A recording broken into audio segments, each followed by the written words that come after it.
In the heartland of hope, where dreams should soar, lies a bitter truth that we can't ignore. South Africa's youth, a vibrant flame, now faces a world that seems untamed. Unemployment's shadow, heavy and cold, casts its grim grasp, a story untold. Bright minds once eager, hearts full of fire, now trapped in a cycle that won't retire. Townships and cities bustling with life now echo with silence a desperate strife. Young souls once dancing, eyes full of light, now walk through despair, their dreams taking flight. The Rainbow Nation, with colors so bold, find its young generation trapped in a fold. Economic storms have shaken the ground, leaving the youth in uncertainty bound. Dignity stripped and futures laid bare, inequality's burden too heavy to bear.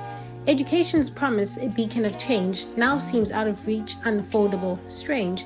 But let us not forget the strength they possess, the courage to rise from this deep distress. In unity's embrace, we can find a way to mend what is broken and bring forth the day. For South Africa's youth, resilient and true, holds the power to shape a world anew. With opportunities crafted, a future unbared, they'll reclaim their dreams no longer made. So let us join hands, hearts intertwined, to bridge the divide, to heal and remind that through shared effort, compassion, and care, the youth's radiant spirit will forever repay.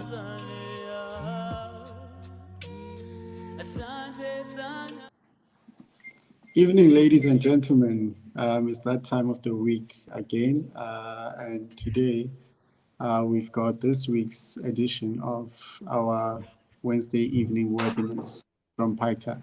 So today I'm bringing you a very crucial topic, which is navigating through unemployment in life's adversities, and it's a very sensitive topic because it's quite personal for some. And on today's speakers, we've got Mr. Soiso Mbunzi, which comes all the way from House of Crypto, and he's our guest speaker for the evening. Mr. Mbunzi, how are you, sir? Good, thank you so much, man. Thank you for having me. It's such an honor. I appreciate it. Thank you so much, sir. It's nice to have you, and yeah, I hope that people will tune in and learn a thing or two from you and listen into all that you have to say. On the guest panel, we've got Ms. Nopikwana, our regular. Onwaba, how are you? Evening, Tado. How are you? I'm very well, thanks. How are you? Thank you. Fine. All the way from Queenstown, we've got Sisi Pomdaga. Sisi, how are you? Fine, Dalu. Thank you. How are you? Very well, thank you. Yeah, so the person that I'm about to introduce now is quite new to this, and she probably didn't know what to expect, and she's probably meeting new faces for the very first time. Yola, how are you? Hi, Dalu. I'm good. How are you? I'm great, thank you. Mr. Puzi, did you hear when the video was starting, did you hear the poem that was playing? Yes, I got that. This is the face behind the voice. Oh, okay. Awesome. Yes, awesome. it's the face behind the voice. That is Yola, all the way from Cape Town. So, yeah, Mr. Mpunzi, would you like to just give us a brief insight on who Soiso Mpunzi is and what makes Soiso Mpunzi tick? Okay. Right. Soiso Mpunzi is a simple guy. This question I last had it many years ago when they said to me in an interview, "Tell me about yourself." I felt that it's difficult to talk about yourself. But yeah, I'm just a simple guy, born and bred in Willowvale. I'm all the way from Willowvale, residing in East London for business, obviously. I studied in a school called Middle School in Aitutwa, then went to University of Fort Hare in 2000 and something. I don't want Miss Galk to know my age, but I went to University of Fort Hare, and then where I did Bachelor of Commerce in Accounting, and then from there I started, like everyone else, to to seek what we all seek for, which is employment and stuff like that. But Yes. I'm a married guy. Unfortunately, with one wife. Unfortunately. Unfortunately, and two daughters. So yeah, that's just about me. Of course, I do run a business here called House of Crypto. I started the business. It's not the only business, but currently I'm running House of Crypto called, started in 2021. So yeah, So that's in the midst, basically.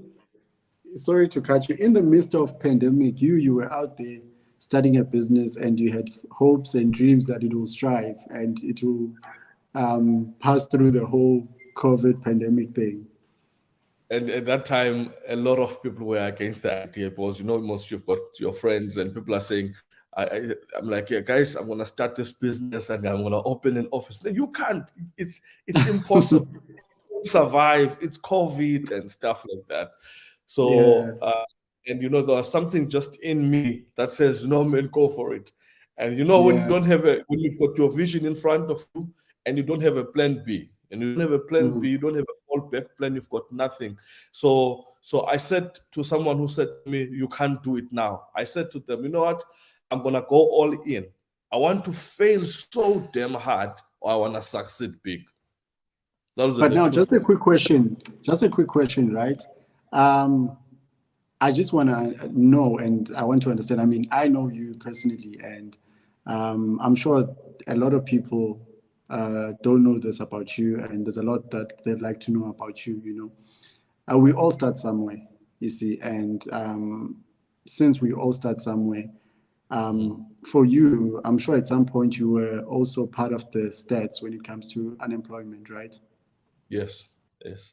Yeah. I So wish, cool. you wish?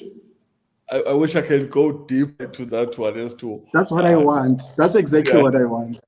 That's exactly what I want. Please go Okay. on. I'll do that. I'll do that.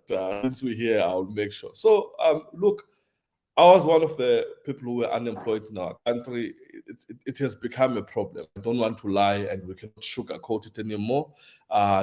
Educated, not educated, qualifying or non-qualifying, employment affects us all. So I was one of those people who were also unemployed, and I noticed that over the years or over the time, you're sitting at home. Number one, you are an adult. This is where it starts to affect your mind. You are an adult, and you want to work, but you don't have work, and your family is also looking at this adult who's supposed to be buying stuff for themselves, but this person every day keeps on asking from the family Yeah. because this person is unemployed. I'm not sure whether it affects guys and girls differently, but from a guy, it's something I don't want to explain. So we're coming from there, and in fact, I am coming from there, and you want to make life better for yourself and stuff like that. Yeah. And the funny thing is, at that moment, when you're doing your CV, when you're writing your CV, and you're sending it to employers out there, employers look at your CV and they see how desperate you are on your CV. And so it means that they're able to play with you. Instead of paying for the job post 15,000 rands, they look at your CV and say, this one is desperate. Let's give this one 5K. Are you not going to take the 5K? You're going to take the 5K. You'll take it. I mean, you want to put bread on the table. Exactly. So if I may tell you right now, my first job was a truck driver. I was driving a truck. I don't know that one. That's news to me. I was driving a truck, and the truck was delivering some papers from here to Amtata, Queenstown, and stuff like that. Now, maybe just to give you a scenario, I'm the driver of the truck, but I still have to help the general workers offload the paper. Man, Yeah. I'll get home and I'll be stolen here because you have to tow the paper. Someone catches it, throws to the other person. That was my first professional job that was actually paying me 3,500 rands a month. And boy, that was like 1,000,000 rands for me at that time. You have no idea. So yeah, we start from there. In fact, before even that, when I was in Joburg, I was working for a company called Le Morgan Direct Marketing Company. That's where I learned how to do sales. And okay, of course, there you will go to the streets and tell people about your product. Tell them why they should buy this product and why this product is the best in the market. So I learned how to sell from that company called Le Morgan. Actually, in last month, visited my former boss, the Copas Leroux, and I was excited to see me, and I was excited to see him. So I'm coming from that kind of background when it comes to employment or unemployment rather. Yeah. No, I mean, when you say that you are an adult and you're sitting there unemployed and you want work, but there's no job, you're not joking, Yeah. And, the way you get so frustrated when you keep seeking for jobs. And I mean, even the system is not making any easier for people that are seeking jobs, For one, in South Africa, if you certify documents today, 3 months down the line, they've expired. You can't submit them anyway, No. Now you need to go back and make new copies and go and certify again. And remember, some people are not even close to where these certifying facilities are. So there's transport costs incurred as well. It's a problem. Now, for someone who doesn't know, you're sitting at home, you've been applying, and obviously you don't go around telling people that, yeah, I've applied for 10 jobs today. Someone who's just looking at you, chilling at home, they'll be like, no, this one is not serious. Yet there's these challenges that we're facing, unemployment and all that. And most of the time, so people are gonna be saying like, you are lazy. you're You are lazy. lazy. Yeah, you're lazy You see, sitting there. the thing is, I've heard someone say that just because you are privileged, you must not think that other people are lazy. Yeah, true. 100%.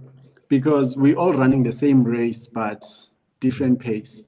And, when you speak about all these jobs that you've taken just to, put food on the table, it shows that sometimes all you need is the zeal to push through and the drive just for you to get there, Now that we know a bit, I'm sorry, you can go. Okay, like I was just gonna come in there quickly. I mean, looking at the way our economy is shaping right now, which is something that maybe would need us to go even deeper on it, is the fact that I've seen a lot of people reject some jobs because they are not the jobs, that correlates with the degree or their diploma that they've done at school, and then the other kind of people like myself who are saying, I've got this, I've got that, but I still want to get any job because I've got this mentality that whatever I find, that is what I want. I'll find it whilst I'm actually working in this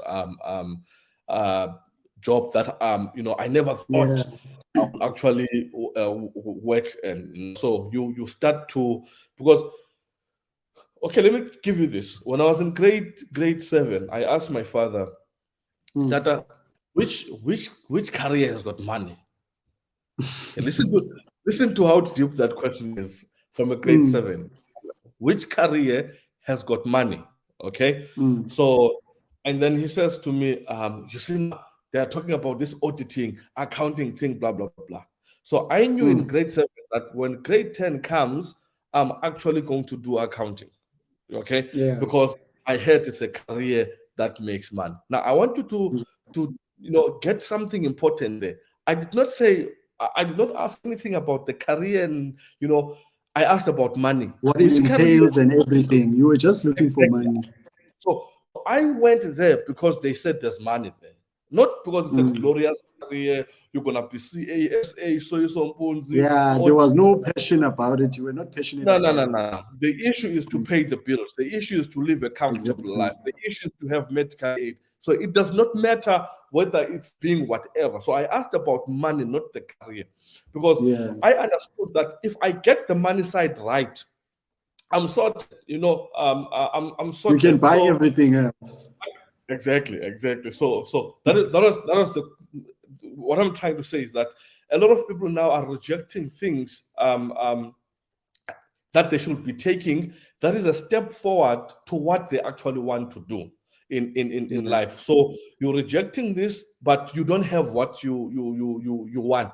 So the plan was for me, take whatever comes your way, and that should be a building block or stepping towards what you actually want. So that was just that for me, because unemployment is real, and it's affecting a lot of people.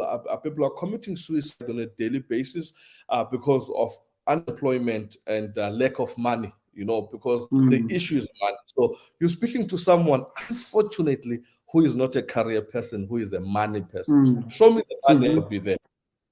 No, it's very sad when you see someone in a position of unemployment, and at the very same time, you look at the current situation that we have in our current affairs in terms of the country, with our whole economy going south, and then the person still tells you that, no, I can't take this job. Rome wasn't built in a day. One day, true. Let me just give my thought when it comes to that one. Okay. When I was learning something in the past few months or so, I know what inflation is from school, for instance. I know that inflation is the rapid increase of prices, what causes inflation and stuff. So I started to dig deeper now as to, okay, what causes really this thing called inflation? I'm going somewhere with this point, but I just have to start with this inflation thing. So what causes inflation like that? So we have the South African rand, okay? Now, in our South African rand, there is no limit in terms of supply, in terms of how much money can be printed and circulate in the market. That's number one. So now there's an oversupply of money in the market, and then there's less demand compared to the supply. Yeah. So whenever there's an oversupply of something that is not demanded by the market, that causes inflation, because you are giving us something we do not want or we do not need. Exactly. Okay. Now let's come back now to the careers, minding what inflation is all about. We have people who are graduating here. Okay, let's talk about doctors or teachers. How many doctors were graduating last year, last year, and the year before last, this year and next year? Have that in mind. Think of it. Think of 100 in Wusu, Amtata. Think of Medunsa. Think of vets.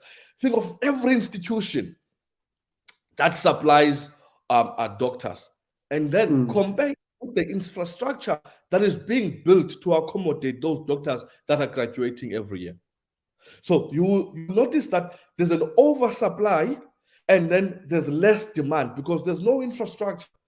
So what does that tell you about the career on its own? It's becoming obsolete. It's losing its value because there's an oversupply, and then there's no demand. How many teachers are sitting at home? How many social workers are sitting at home? How many doctors are sitting at home? How many accountants and auditors are sitting at home? Why? There's an oversupply of these, and yet the demand is not meeting the supply.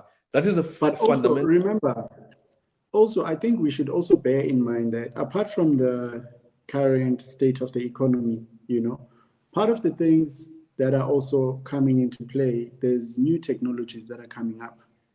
100%. For example, when it comes to accounting, there's new softwares that are coming up all the time. Before, there was one, I wouldn't want to mention names, there was one that was the thing for your accounting records and everything. It's out now, there's AI. So those are also contributing factors and all that, I want to come to an important point. Understanding, of course, that you're running your own business, which is House of Crypto. And what I want to know is, how did you get to that point from being unemployed to the jobs that you were taking to make ends meet, to getting to a point where you say, no, I have to come and open my own thing and start my own thing?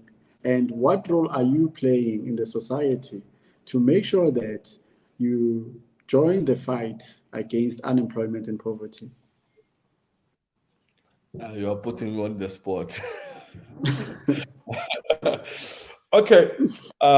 One, I started, the first time I heard about cryptocurrencies was, I think 8 years back. I heard about it, I think 10 years back, and I was unemployed at that time. Okay. I had no source of income, unemployed, no source of income.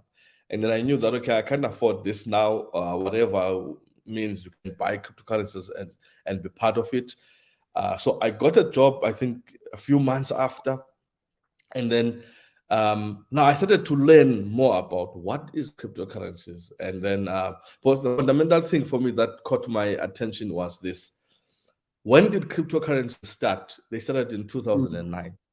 And now my question is to myself, okay, but then why in 2009? Like, why not, many years ago? Why specifically in 2009? Then I realized that, okay, no, man, cryptocurrencies were a solution to the problem of 2008. Hence, they started in 2009. So they were a solution into, and then I started now to go deeper as to what were the problems of 2008 that made 2009 cryptocurrency becomes a solution. So now you're getting to the point that I wanted. I was just going to ask you about the problems of 2008, but please continue. So then I knew, okay. No, I went in deeper, Dali, as to what were the problems there in 2000. I realized that there was global meltdown, economic meltdown, recession, inflation, everywhere in the world. Every country was faced with the same thing, depending whether your country is a third world country or a first world country. The third world countries were affected more. The first world countries, were thriving. But there was a problem. There was a problem in the world when it comes to the economy. Now, all of a sudden, they found the problem and they give us cryptocurrencies as the solution. There and there, I knew there's some power in this thing, but I did not figure it yet as to what power is behind cryptocurrencies. The fact that it will become a solution when it comes to what happened in 2008. Of course, we're not going to talk about cryptocurrencies and stuff like that, but that is where my journey of cryptocurrencies started. I became curious when I started knowing about that. For instance, during the World Cup, I heard that there's a guy who bought himself 2.2 million Bitcoins, which was the first cryptocurrency at that time. And in 2010, which was when we were hosting the World Cup, there were people who were buying Bitcoin at R1.40 per coin. And today it's over half a million per coin. And so, and now we're buying vuvuzelas and t-shirts, making noise. We were in the zone. When it comes to the spirit of Ubuntu, you can't help it. So people was making smart decisions there. So that caught my attention, and I started wanting to know this. And then up until the time I then started owning some cryptocurrencies, and I'm like, okay, now I see I've got these things. One, in what you were saying about technology, this cryptocurrency is digital. There's no physical printout of this kind of money. So, okay, that means I won't be going around carrying 1 million rands worth of crypto or whatever. This thing is digital. It's money over the internet. Okay, I started liking this. I noticed that, no, man, this thing is actually, over time, it grows in value over time. So, whilst the fiat currencies with which the rand is losing value, this thing is gaining value. So that was, again, something that interested me. And then from there, I was like, okay, I want to do this. So up until the time now, I really started, and now this is where the point is now. I was at work, I'm working, and I realized that, no, man, there's something bigger I gotta do. I don't know it yet, but there's something bigger I gotta do. So I remember resigning from my job, and I decided, you know what? This is my last day today. And everyone in the office was shocked. What did we do to you? Is there a problem? Like, no, something I need to, there's some service I need to render to the world. And I actually left my job. And if I may be honest with you, I went to, to the market, and I went out and not knowing what's there for me. And boy, did I struggle, and trying to find A, B, and C, blah, blah, blah. And people were like, you shouldn't have quit your job first, blah, blah. But I said to them, if I did not quit my job, I wouldn't know what I know. So it was kind of confusing. Was it right to leave the job? Was it right to do this and stuff like that? But for me, it was the best decision I actually made for myself and what I wanted to achieve. So, like I said to you, I always go all in on something. I want to fail so bad and so big that the sound is going to be heard by everyone, or I want to succeed so big.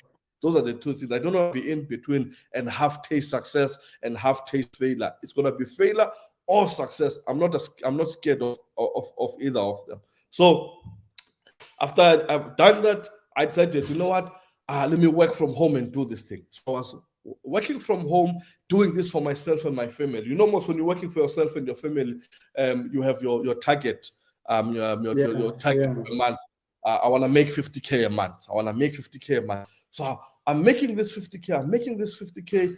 And then one thing led to the other now. Okay, this is how it started going out. Like when you asked me, how does it contribute to the society and stuff? It started with a friend. I was employed. There's a friend of mine called Pumlani.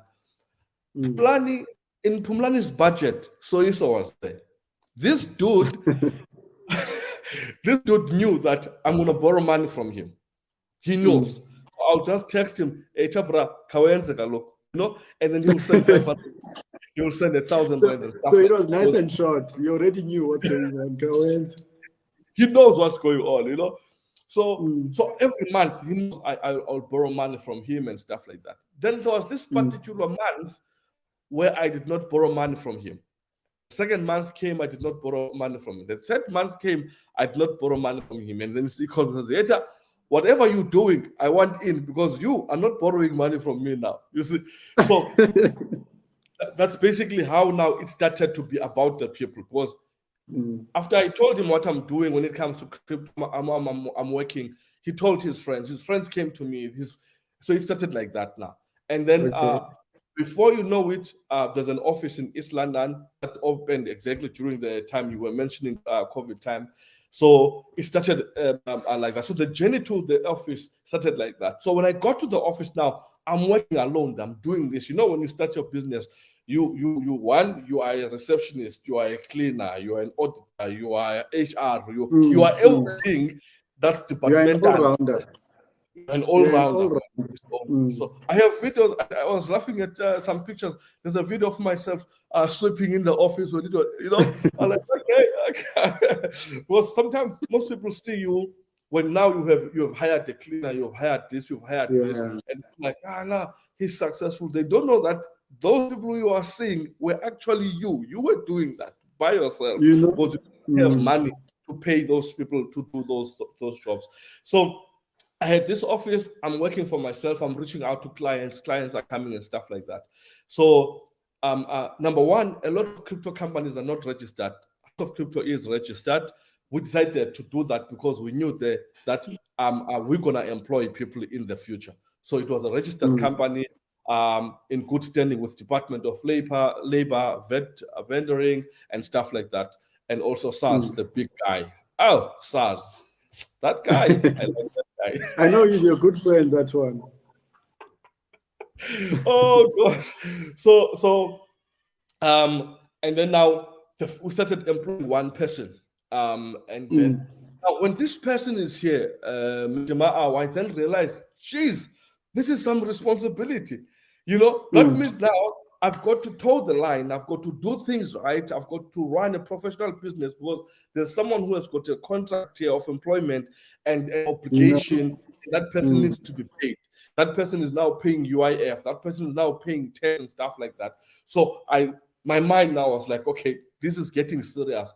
Before you know it, there's a second person, there's a third person, there's a fourth person, and now there's an office, a new office opening very soon. There's another one opening in another office and stuff like that. All those offices, there's people who are going to be working there because I can't do that.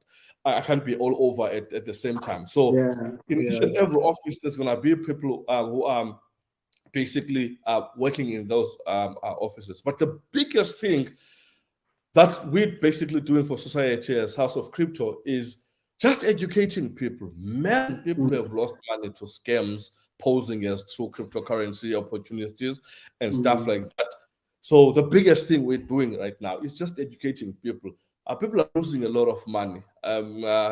Just to share with you, people coming to the office and they've lost 1.2 million rands. They put 1.2 in a platform, never came to her. Like, okay, what kind of risk is this? Where you just take everything and you. But now, Mr. Mpunzi, sorry to interject.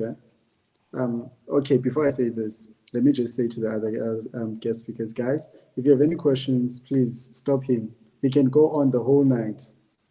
So if you have any questions, please stop him. Please go. I do. Okay, please shoot. I'll go after you. Oh, okay. I want to ask Mr. Mpunza, what did he do differently in the cryptocurrency space, especially the Bitcoin? Because a lot of people lost money during the 2015, 2018 time, whereby it was booming. Okay, Mr. Mpunzi. The thing I did different was to eliminate the third party, the middleman. For instance, in the past, when you want to accumulate cryptocurrencies, either there's someone who's going to say, I'm going to manage your account, I'm going to trade for you in Bitcoin, and then I'm going to give you the profits.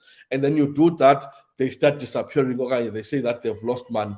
Number two, it was companies, whereby if you want to be paid in Bitcoins, you must join this company that promises to pay you in Bitcoin. And then after some time, the company collapses or disappears, or they normally say the website will upgrade.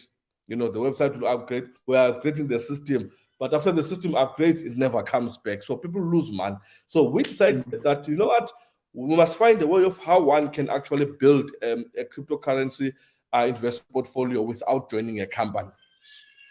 So that was So that means you are fully much in control and responsible of your own currencies that you hold.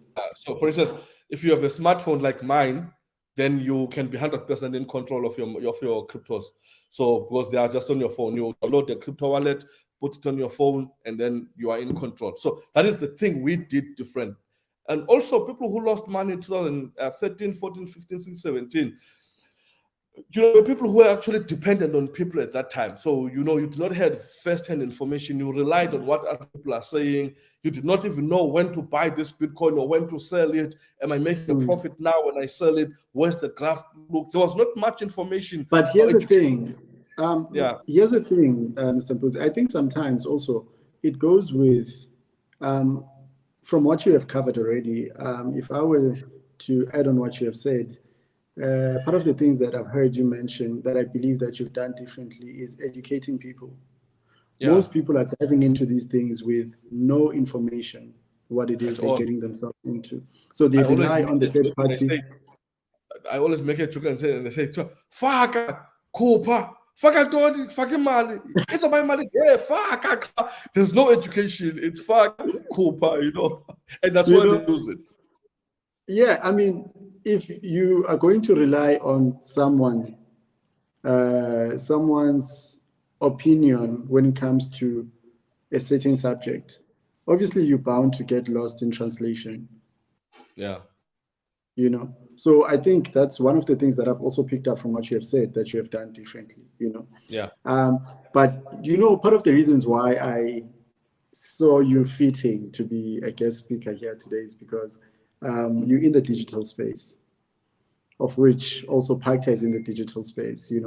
Pacta does all things IT, and on the other side, you are doing all things digital coins. So there's that relationship. I want to see if anybody else has a question. Sisipo? Thank you, Dalu. But I don't have a question. I'm just amazed because, to be honest, it's actually my very, very first time to see a real crypto person. I only know the Instagram ghost. So I'm amazed. Did you guys tell your parents to tune in? Are they on the Facebook Live watching? Because some of your parents, I know they have lost money. Yeah. Yeah. What about you, Sissy? Do you have a question? That is a lot. Yeah, that's what actually people say when they come to the office. That, hey, when you said office, I decided. Other people actually will drive from PE, which is like 3 hours from East London. They'll just come to see me in the office. Like, no, I want to see if this is real. And they find people working, and then, hey, man, so this is real. Hey, I want But it now, because of Mr. Mpunzi, if you think about it, it's very much traumatic. Just imagine during these trying times of our economy, then somebody loses 1 million of their retirement, their retirement fund or their pensions, 1 million gone just like that. You know, I mean, even if you were to say that people are driving from Cape Town, and as far as Mpumalanga is concerned, I would really understand. You know, the Yeah. economy is bad, unemployment is there, retrenchment is kicking in, then you get scammed, that kind of money. Look, if I may just tell you something. Like I've been telling people, you've got the rand, which is a weak currency. You've got cryptocurrencies that are not even affected by inflation, that are decentralized in nature, that gain value over time and stuff like that. Now, if I may ask you, just to ask the panel also, when I withdraw money from crypto to rands, guys, do you know how much I love it when the rand is weak? Like it's, I know it's a bad thing to say, but you know how much I make money from a weak rand. I know it's a happy day for you, you know, because You know, a weak rand means more money for you. because exactly, you know, let me just when we went in lockdown at level 5, boy, I was milking it because at that time the rand to the dollar was 19 rands 20 cents at that time. Just imagine from it being 15 rands, 14 rands, the normal, it goes straight to 19 rands. That 4 rands different, multiplied by 20, by 30, or certain amount of money you are withdrawing from crypto to this weak currency. Can we just go? You know, can we just go back to lockdown level 5? I want to see something. You know, there's something I. It's true when they say another man's pain is another man's pleasure. You know, 100%. You know what day when I meet Ramza, I was like, Ramza, lock us down. Because right now it's already close to 20. So it means it will go straight to 25, close to 30 rands.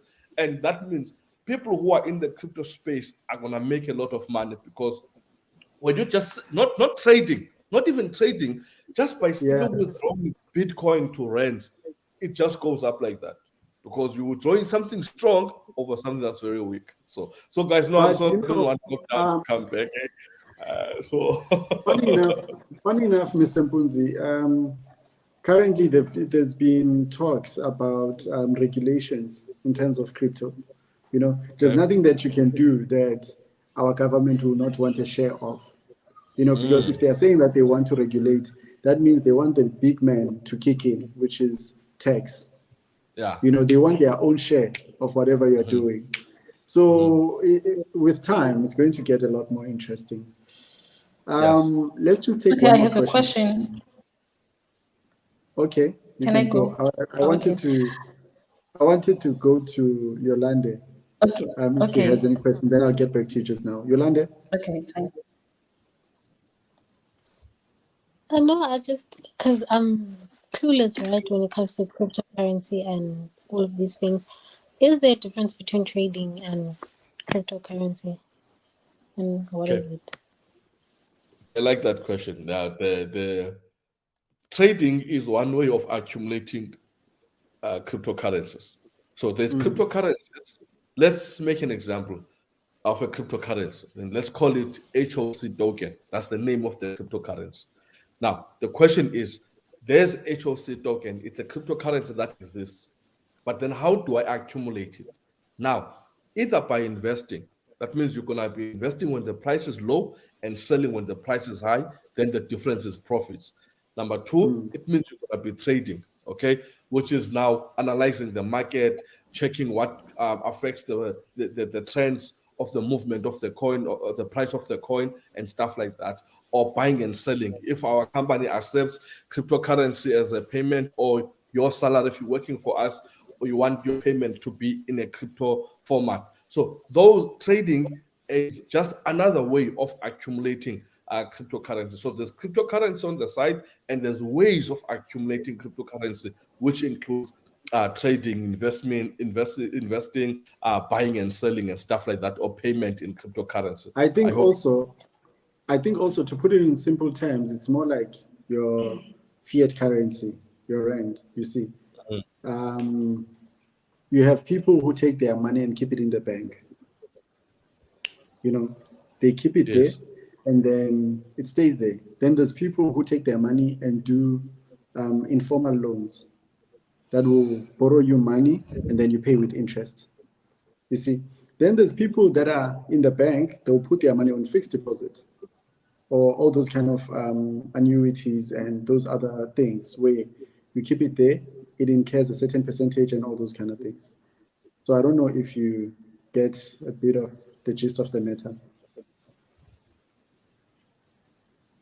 Yes, I think Mr.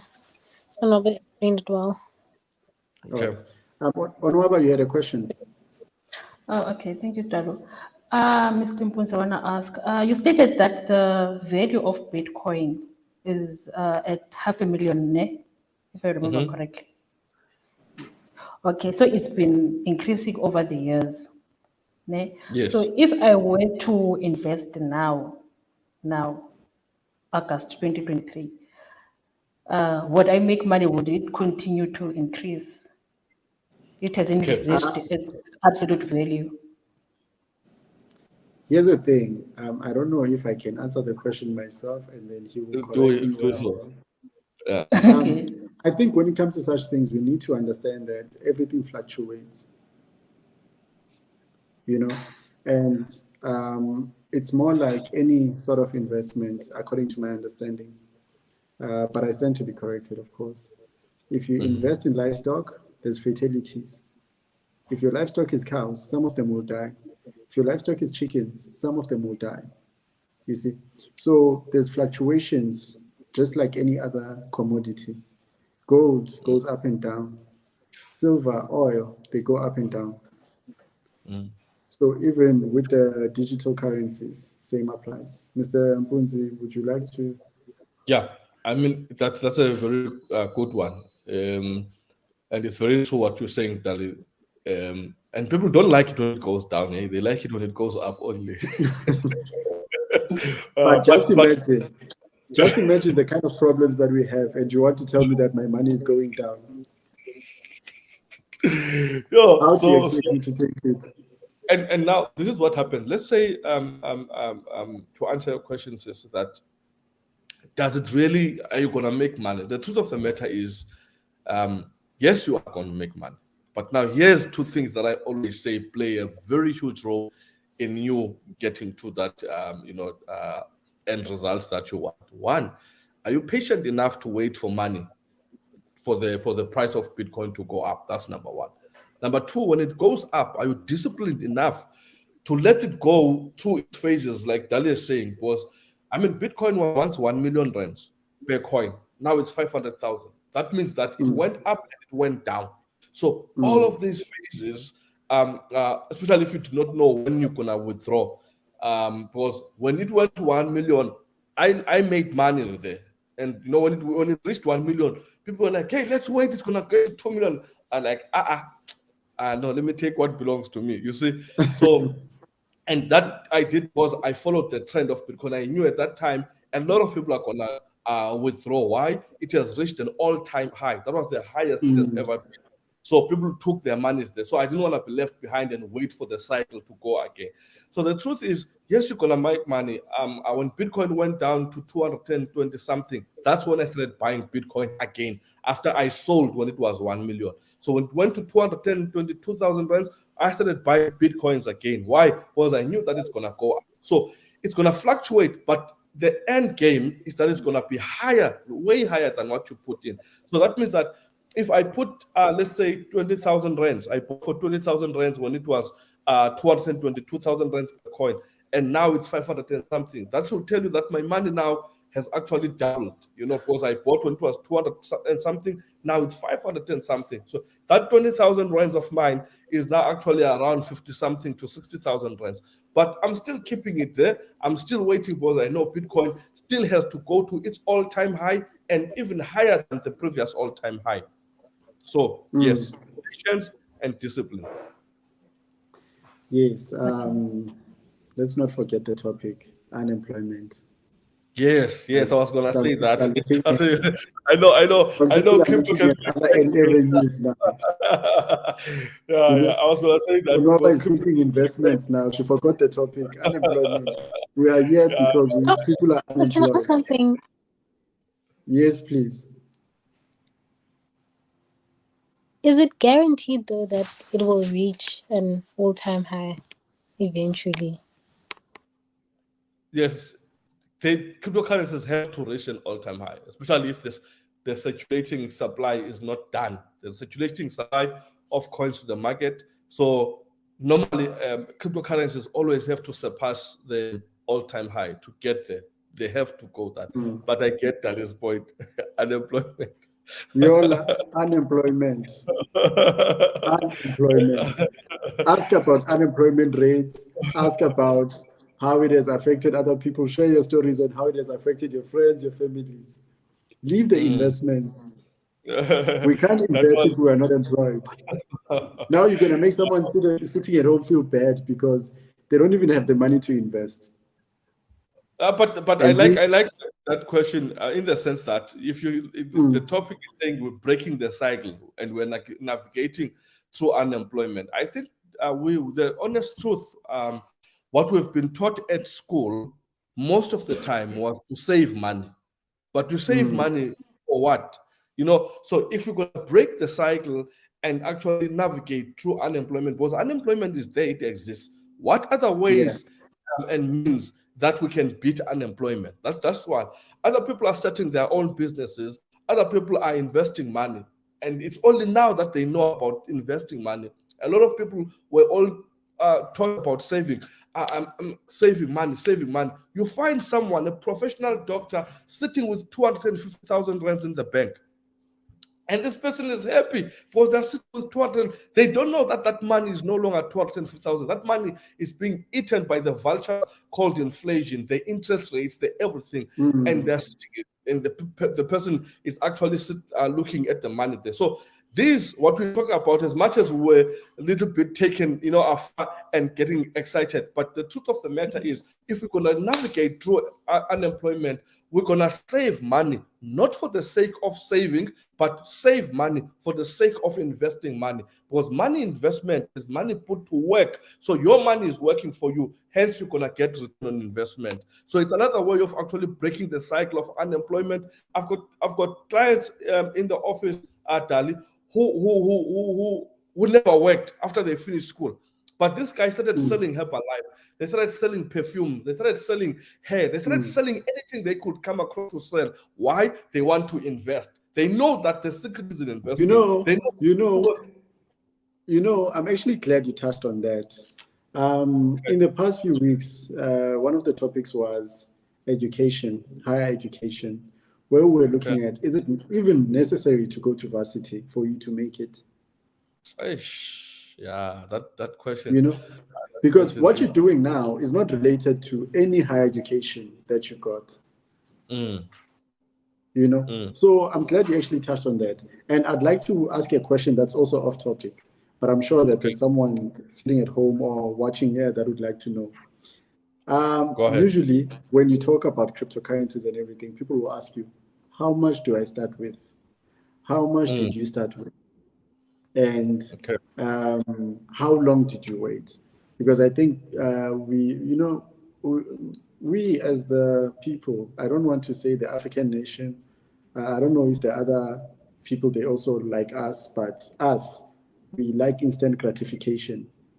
If I put money, I must get something now. That's why, these things like lay-bys, it's only a few people that actually use those things, or online shopping. part of the reasons why I'm not even comfortable with online shopping myself is when my money leaves my account, I need to see something coming. If it's shoes that I'm buying, I need to start fitting, So instant gratification, that's what most people have, and that's what most people want. So they would ask you, how much did you start with, and how long did you How wait? long? Now, this is what I always say. In fact, every time I say this in a presentation, the audience will always finish up the sentence with me.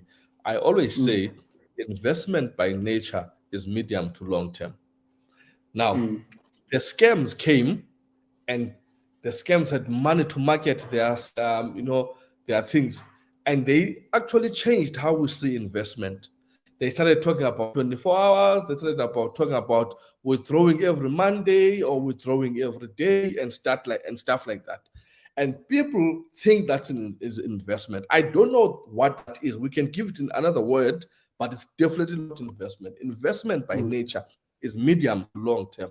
No one ever goes to the investment institutions or the financial institutions that we know and say, I'm investing money. How much is it going to be on Wednesday next week? No one does that. They know that I'm going to be waiting 5 years. They know it's going to be 10 years and stuff like that. And even after 10 years, they know that they won't even break even from what they put in. Investment by nature is medium to long term. Now,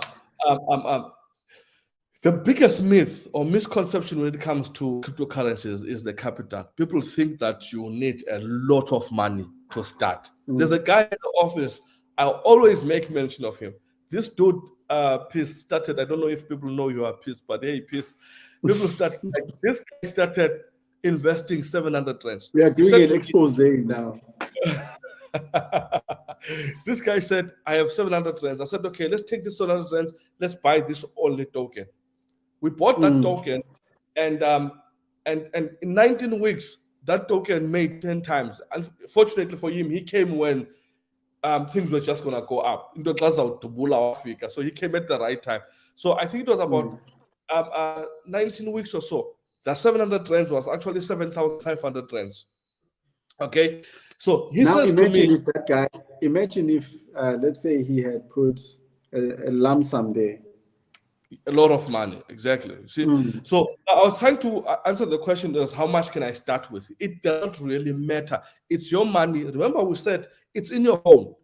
You are investing using your phone. So you are in charge of what you put in because you know what you want as end result. So this guy said to me, Mr. Mpunzi, here's 7.5 that I got. I don't want all of this money because I did not have 7,500 rands before. So can I take 2,500 rands for myself? The 5,000 rands, can we put it in another token? Now, we always take withdrawals when the coins get to 10x.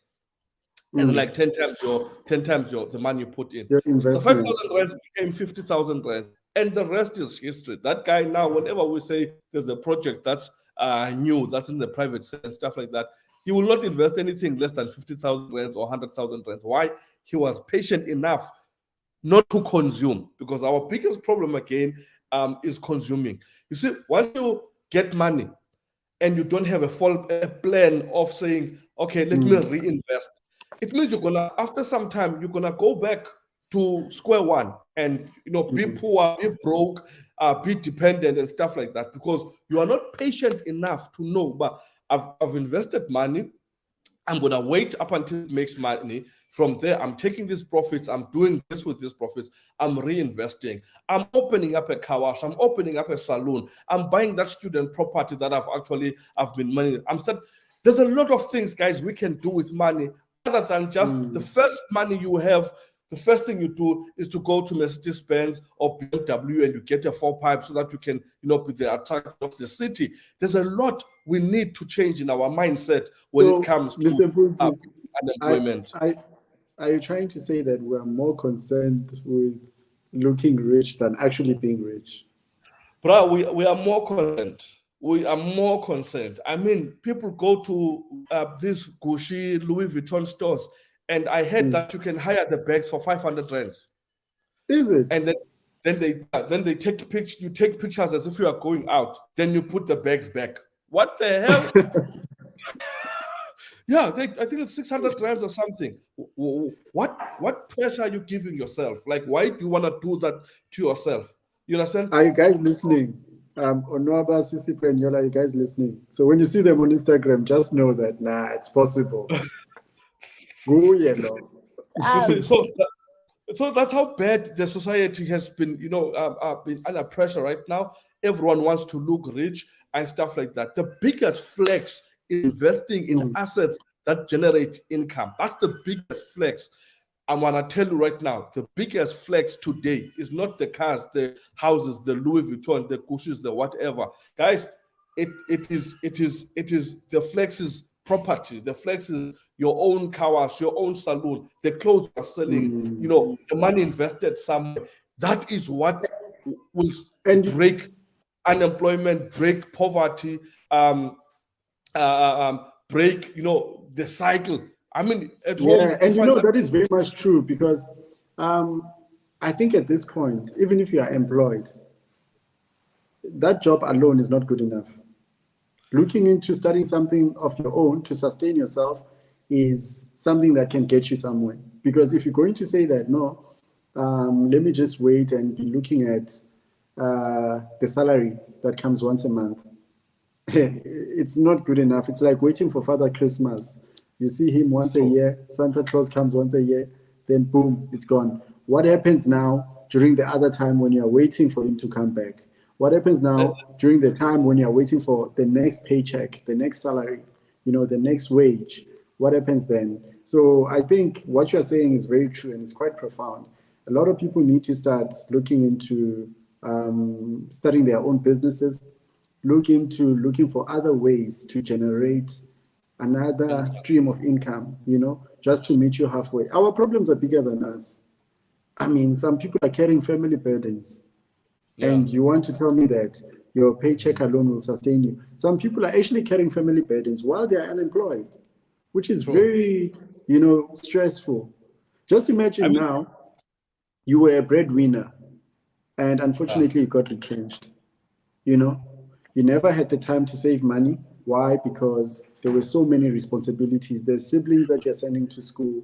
There's cousins that are asking for money. And very funny, families, they know your payday. They know what time it clocks in on your phone. If it clocks in at 7 p.m., by 6:59, bing, bing, bing, bing, WhatsApp is already going. They're making their orders. My sister's child, whenever she wants money, she will say, my favorite uncle. You see, even kids are in it. Yeah. So look, if I may be honest with you, this is one of the situation that we're faced with. You have a salary. Okay, you have a salary. The biggest thing I've noticed that people are financing their lifestyle using their salaries. For instance, let me just give you an example. The guys I went to school with who are now auditors, a lot of them are my neighbors here. They work for Auditor General. They're just close, okay, for Auditor General. Now, now you can't be an auditor and stay at Dalken Village. That's number one. You're gonna want to stay in Selborne, Nahon, Beacon Bay, Kunup and stuff because you're an auditor. Number two, you won't drive at test. Number three, you won't use Mobicel. Number four, you won't dress at PEP. You see, you're finishing your salary just like that, financing your life. Why did you have to go for Mobicel? What did Mobicel do to you? Why did you have to go for Mobicel? Come on now. You see, you're gonna see people changing iPhones and whatnot, changing cars and not. And the reality of it is, if you knew how to use your salary and your pay slip and a good credit record in South Africa today, you are a millionaire in waiting. You just don't know how to use your salary. No, that's true, Mr. I like the way. I like the way. I just forgot your name, so sorry. I like the way you reacted, how your face reacted to that when I said that. I think it's Cisco. I think, the way you reacted in your face, you were like, "What?" I'm gonna say it again. In South Africa today, given the bank system, how the bank works, if you have got a pay slip, a full-time job and a good credit, record. My man, you are a millionaire in waiting. You just don't know how to use your money. Yeah, that's true. That's true. When it comes to financial education, most people don't have it, and they don't even have financial discipline. It all starts with discipline. Yeah. Mr. Mbunzi, I've invited you for an hour, and now I see that you want to take over and go more than that, and I will not allow that. Let's look at the comment section. There's viewers that have been commenting on Facebook since. I'm sure they've been waiting. Sheila says, Sheila Mashiyi says hello. Lester Morrison says hi everyone.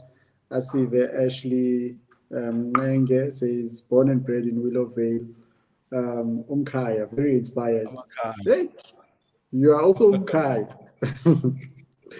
Then Nomonde says hi everyone. Then Mimi says hi House of Crypto. We've got Luyanda saying Moluin Bashali. We've got Lester saying Soyiso Mpunzi is our leader in House of Crypto, changing our lives going forward.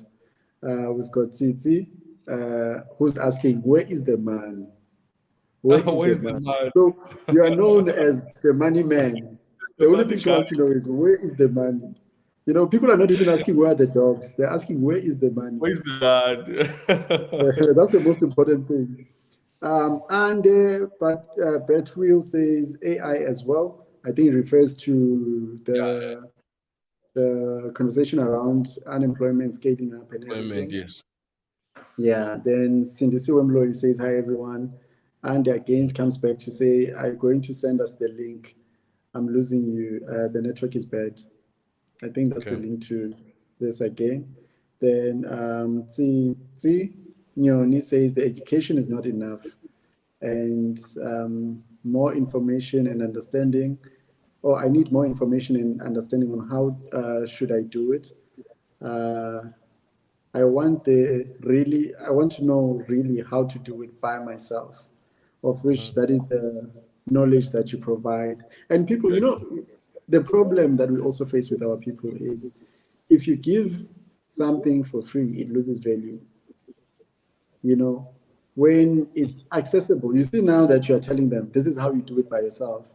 No, someone else will go and look for someone to do it for them. Yeah, true. You've covered how they get scammed. No, someone else will go and fall victim again. I don't know how it happens, but sometimes we need to come to a place where we learn from others' experiences, Mazoe GQ says, BTC fluctuates a lot. The value of cryptocurrencies accumulates now and again. There's a bull run coming soon, which will increase the price of all cryptocurrencies. Hey, let that bull run come. Mazo is hinting the nation there. Mazo is hinting the nation. She's hinting the nation. It's a hint. He's giving all the signals for free. He's telling you. She's telling you that. He's telling you. Yeah, Mr. Mpunzi's network was scheduled for 1 hour. I told you guys. So let me just continue. Mr. Mpunzi, are you back? I'm good. I'm here. Oh, okay. We lost you for a moment. Then we have Sisi Po. I'm here. We have Sisi Po Pule Mafusini saying, can betting be a full-time job for one? Which betting? Is she talking about all these sports bet and all those kind of things? Sisi, I hope you don't get carried away there. The dangerous place. I've seen people. I think is referring to the cryptocurrency thing. I think maybe she thought it's one of betting and stuff. Oh, no, it's not gambling, guys. It's not gambling. Sisipo, no, it's not. Cryptocurrencies, trading and everything, it's different from betting. And then there's Titi Nyoni coming again saying that Mr. Mpunzi, Mr. Mpunzi. Okay, Mr. Mpunzi, I've been trying to reach you. I think Sisipo needs further information on how to invest. Then there's Conlias Anderson saying Mr. S has been called for such trying times. Then there's Zizi Po saying that I can't wait to be a millionaire through House of Crypto. I believe in you, sir. That my life will never be the same again. I've been scammed a lot with other companies lying to us. So that says a lot. So guys, I think this brings us to the end of tonight's session, which is our webinar. Mr. Mpunzi, are you still there? I'm not sure if you can hear me. Yeah, I'm here now. We don't know what's going on with our Wi-Fi here, but thank you. I'm back. Now, I was listening to the comments. Yeah, this brings us to the end of our session. Thank you so much for coming through. It's been great. Yeah, I think it's quite important that we have to do these from time and again and educate people. You know, it's very much important that when we look at tackling certain social issues, we need to also look at the possible solutions, you know. So yeah, the session has been quite informative, and I believe that everyone at home that has been listening was very much delighted to hear from you. As from us at PACTA, it's been great. Thank you so much for pulling through. Guys, anything that you'd like to say on your side? From my side, nothing, Talo, but I feel like Mr. Mpunzi is living with very critical information. He stated that we are millionaires in waiting and just disappeared. Didn't tell us how or give us pointers. Mr. Mpunzi, you see, Obama is one of the people that will take you on, you know. So if I were to allow it, we can go until tomorrow this time. I know. Yeah, you being a family man, I'm sure you need to. I can see my wife is grabbed already. So I don't want you to have problems because of me at home. Oh, I get it. No, she can just search me on Facebook, send me an inbox, I'll take it from there.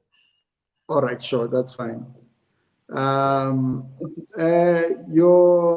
Would you like to share your Facebook page maybe so that they know what to look for? Yeah, my Facebook page is Soyiso Mpunzi. I do a lot of business there. Then this one is Soyiso Aliko Mpunzi. That's the personal page, but you can use any Soyiso Mpunzi or Soyiso Aliko Mpunzi.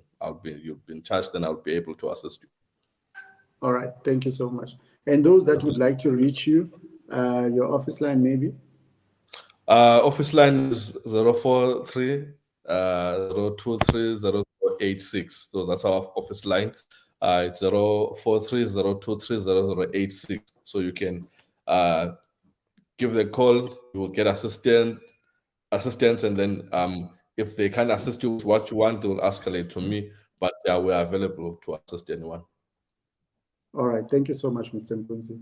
It's a pleasure. Mr. Mtwaba, are you there?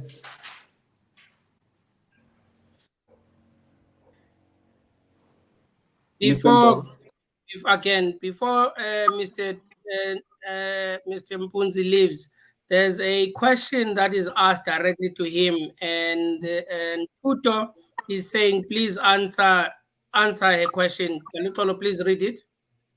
Okay, let me just quickly look for it. Okay, let me just try and go back to the comment section. I think it's showing here. Yes. Tuto Nanya. I think it's Mr. Mpunzi, yeah. please teach us how to withdraw, so when the time comes, we are ready. I think, okay. Yeah, okay. That's right. No, there are videos available for how to withdraw. It's very easy, actually. I think this person is maybe a new client, or because those who are old know how to withdraw. So, yeah, but there is a video and we have our members training. I don't know why we're discussing that here, but yeah, you will be assisted in the office. Thank you. All right. Thank you, Mr. Mpunzi. I think that brings us to the end of our webinar. Everyone that we couldn't get to your comments, please, apologies. We have so little time and so much to cover.